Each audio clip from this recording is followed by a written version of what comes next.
begin. So first, could you tell me your full name, please? Yes, my name is Benjamin Jimin Ha. And could you tell me, are you working or are you a student? I'm currently neither working nor studying because I'm taking a gap year from college. So I'm mostly doing volunteer works. Yeah. And what do you like to do when you have some free time? I mostly like to rock climb because I started rock climbing like 5 years ago, and it's one of my biggest passions. I also enjoy studying philosophy by looking at open course lectures online. Now we're going to talk about technology. So what kind of technology do you often use? Computers or mobile phones? I'll say I use my mobile phones more often than my computer. Yeah, I take it everywhere I go. I even brought it today here. Yeah. And are there any technological devices you would like to buy in the future? Yeah, I would definitely want to get an iPad because I actually used to have an iPad and up until last year, but I accidentally spilled coffee all over it. So I would love to get a new iPad. And is technology important in your life? Yes, definitely. I find myself using Google Docs every time I write essays, and I use different apps, and even when I play games, technology is really important and necessary. Yeah. Is there any technology that you do not like? I say I am not really a fan of radios. Yeah, because I mean they were necessary back when computers weren't a thing, but nowadays since computers can pretty much substitute radios, I don't think radios are necessary, but we still have it in our house. Yeah. Okay, good. Now we're going to talk about social media. So do you or your friends like to use social media? Yeah, definitely. I have Snapchat, Instagram, all sorts of social media applications. Yeah.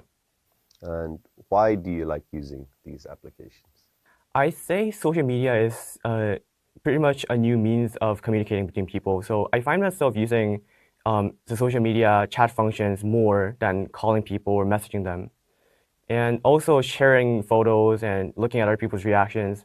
I mean, some people may call it unhealthy, but I think it became a new norm, especially among teenagers. And do you think any of your friends use social media too much?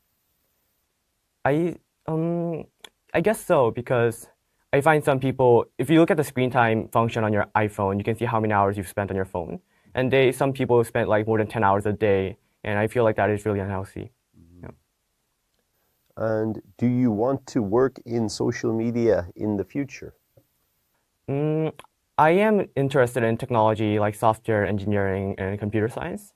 So yeah, why not give it a try? Okay. And what's the most popular social media in your country? Oh, in Korea, definitely KakaoTalk. Yeah, because KakaoTalk, I mean, recently there was a data center crisis, a data center accident, and everyone was suffering. So that shows how important KakaoTalk is in our daily lives.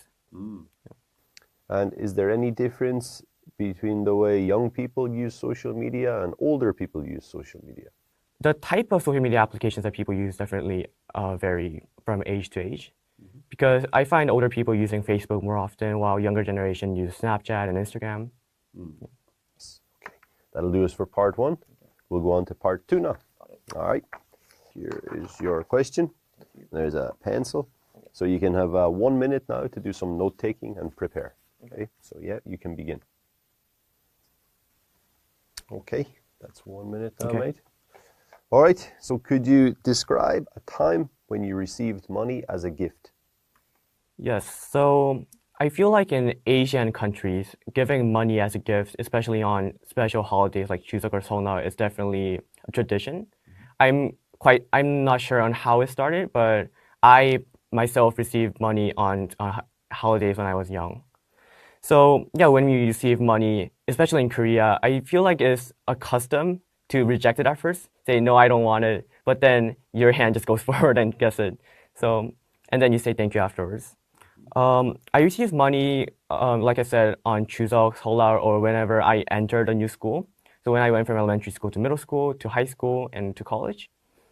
And the people that gave me money were usually my extended family. So not my direct parents or my brother won't give me money for sure, but my grandparents, maybe my aunt, my uncle, and those people are the ones that gave me money.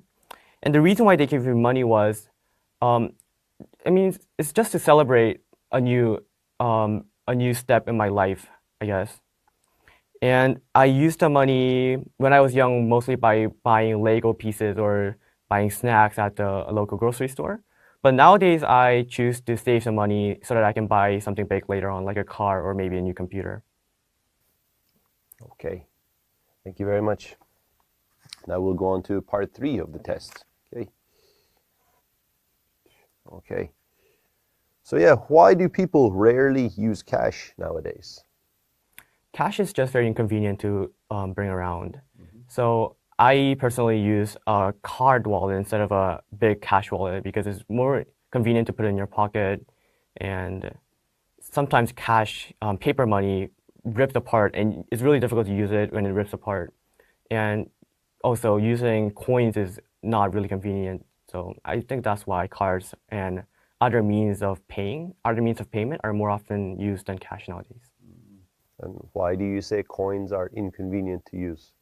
Just on a cost, the face value and weight aspect, right? Like a penny is just 1 cent, it's a hundredth of a dollar, but it probably weighs more than a dollar. So that just shows how inefficient it is. Indeed. And are there any situations when people need to use cash? I think, yes, sometimes. So it's not really like an official thing, but when you go to traditional markets in Korea, they rarely accept card, so you have to pay in cash. And sometimes when they give you a discount, like maybe on clothes or maybe on some kind of fancy luxury goods, they give you a discount when you pay in cash. So that's when you use cash. Right. And when do children begin to comprehend the value of money? Ooh, that's a big question. Because I once saw this video of this Chinese children.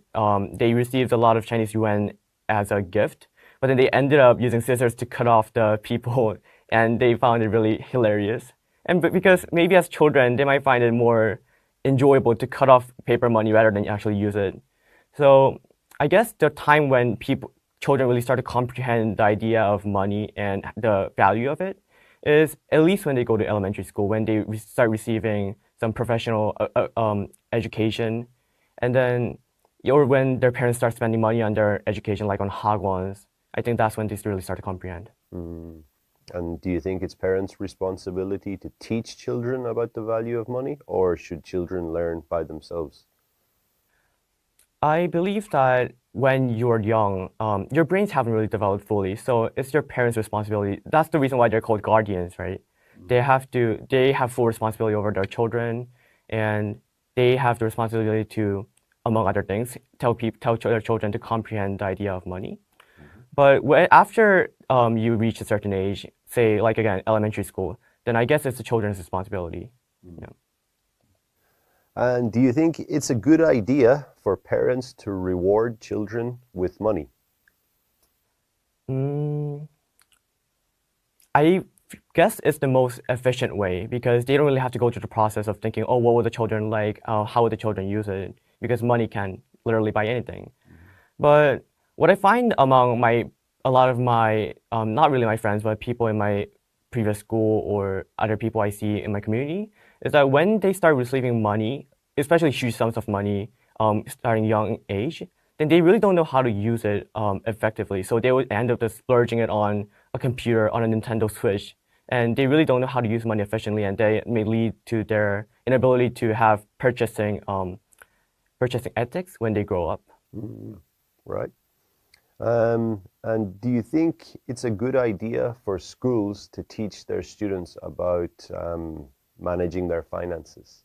Yes, definitely. Because one of the biggest problems, especially with American community, Korean community too, is when you graduate high school, you know that the mitochondria is a powerhouse of a cell. You know how to do calculus, but you don't know how to pay taxes. So that's definitely a problem.